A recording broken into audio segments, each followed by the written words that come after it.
So yes, very important.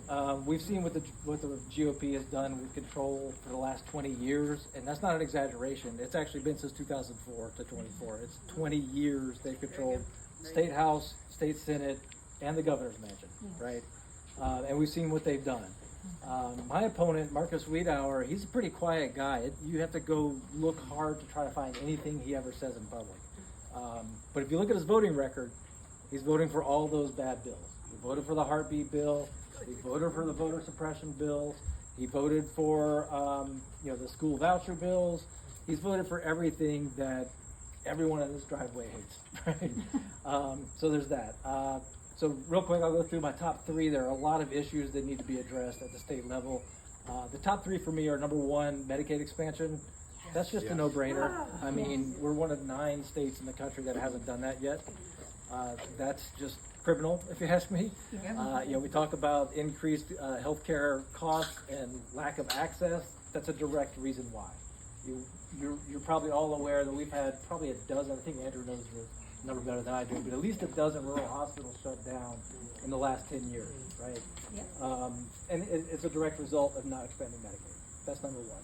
Number two is reproductive freedom. It blows my mind that my mom, when I was born 48 years ago, had more rights than my daughter, standing right over there.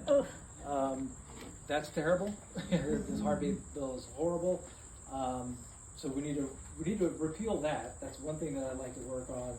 But in addition, we need to protect it, right? We need to protect that. We need to protect IVF. We need to protect contraception. These are all things that should belong. The decisions that should be made by the people, right? So that's the big thing there. The third thing is ending gerrymandering. So that's kind of near and dear to my heart. And if you ask me, that's the key to all the rest of these things, right? If we have competitive races all around the state, then we won't get extremists and we'll get good legislation done. So I'm a big fan of independent redistricting commissions.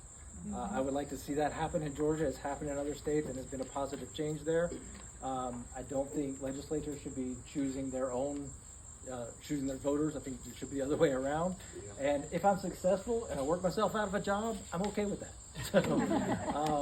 So yeah, I guess I'll stop there and turn it over to Carol. Are you emceeing? Yeah, I'm emceeing here. We're cheerleaders